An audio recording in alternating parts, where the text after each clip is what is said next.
Hello, Rama Puppodu. Hope all are in good health, feeling great, wonderful, relaxed. Now let's go to chapter 32.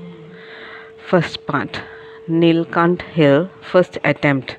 Ramdas continued to stay with the Maharashtra sadhu in his kuti. 2 or 3 days later, a stout old sannyasi from Nepal joined them. He felt a great attraction for Ramdas. He was a cheerful old man, stout, hale, and hearty. He gave accounts of his extensive travels over the Himalayas. When he talked about hill climbing, Ramdas got the idea of scaling the Nilkant Hill at the back of the ashram and expressed his wish to the sadhus.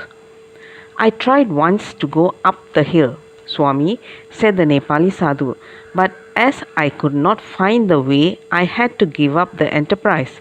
Since you would be making a venture, I am quite glad to go with you. The other sadhu was also consulted and he too agreed to accompany them. Early morning, the following day, they started. They made enquiries with the sadhu in the ashram about the way that led up to the shrine of Nilkant. At the top of the hill, he described certain signs of the route. The party now passed through a dense jungle at the bottom of the hill. They walked up and up. They could not find out the continuation of the beaten track. Ramdas led the party. He climbed up through the thick growth of brambles and trees. The sadhus followed close at his heels. Swami, you are going on the path of the Siddhas, cried out the Nepali sadhu, meaning through a trackless path. When they covered a height of about a mile, they came upon a water spring where the sadhus suggested a halt for rest. After refreshing themselves with a drink from the cool spring, the Nepali sadhu said, Swami, we have missed the way.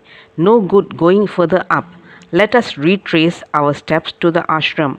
No, Maharaj, we should not give up the attempt so soon, contended Ramdas. Let us climb higher up and find out what there is at the top of this side of the hill. The Nepali sadhu demurred, while the other was silent. He never asserted himself in anything. He had cast his lot with Ramdas and he was willing to abide by his decision. The Nepali sadhu was prevailed upon to agree with Ramdas, so again they commenced their upward climb.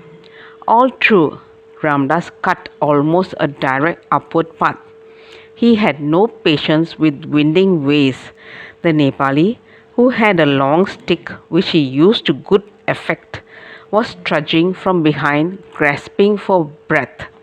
On ascending about a mile, they reached the bottom of a steep cliff, a solid, rugged, and perpendicular rock over 100 feet high. It became clear that if one could climb up the cliff, one would reach the summit of the hill.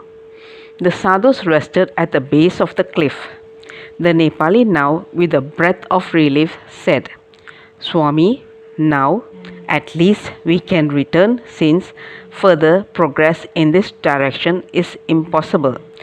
Ramdas, without giving him any reply, stood up and gave forth a shrill and long cry. Hari Om! The jungle and the sides of the majestic hills resounded with the thrilling utterance, but in the rolling reverberations of the sounds was also heard distinctly a corresponding call of a human voice proceeding from the top of the hill. Now, there is somebody at the top. Ramdas will go up, he said. Madness, replied the Nepali. There is no way to mount up. How can you go? Of course, by climbing the cliff. Ramdas observed. Swami, do you want to commit suicide? Be advised.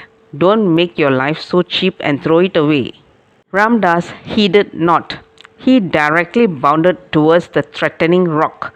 He began crawling up on all fours like an ape, making the sharp, frail, salty edges of the rough cliff as hand and footholds. They would often crumble beneath his feet, but he never lost his balance. Ram Nam was being automatically repeated. The body was felt as light as a dry leaf. Higher and higher he climbed with reckless haste. Down below, the sadhus were watching with frightened looks his progress on the cliff. In less than 15 minutes, he scrambled over the giant rock and reached the top. He came upon a vast tableland green with fields and vegetation.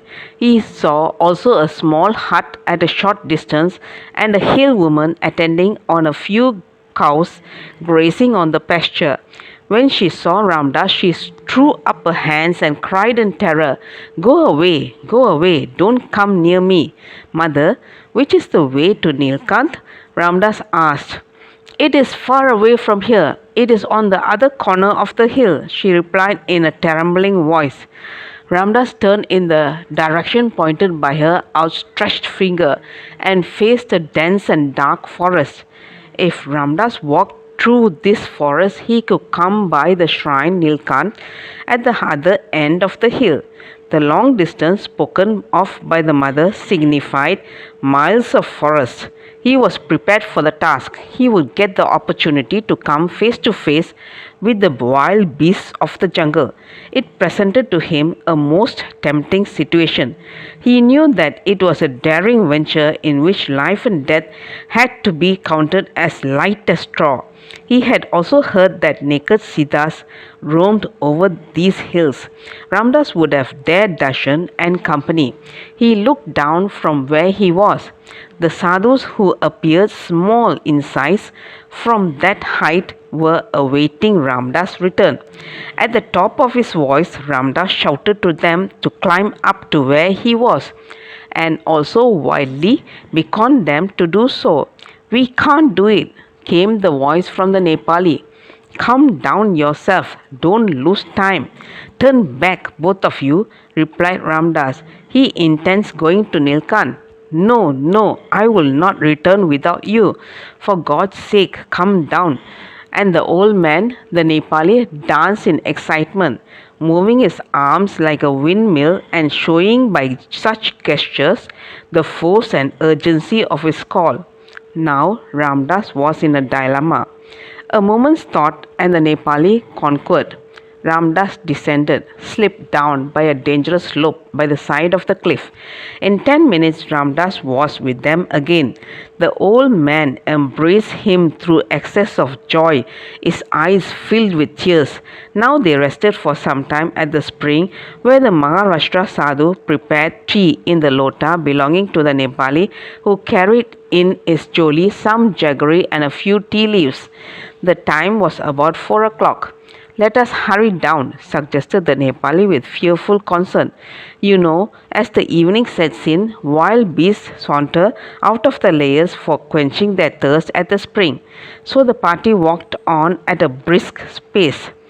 At several places, the Nepali pointed out the footprints of wild animals, the sights of which made them run faster. At about 6 o'clock, they came back to Swarga Ashram.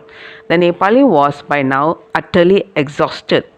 What with the fatigue of the hill climbing, fear and anxiety, and gnawings of hunger, the old man was quite spent out. On reaching the kuti, they were told that there was a bandara, that is, a special feast that afternoon at the Anna Kshetra.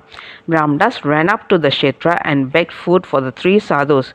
The sannyasi in charge kindly supplied the necessary quantity of food from preparations left over from the afternoon feast. Ramdas and the sadhus had a satisfactory meal. Thus ended the attempt to visit the Nilkant shrine. That's all, folks. Let's see in the next chapter. Thank you. Bye bye. Rama Rama Pupoda.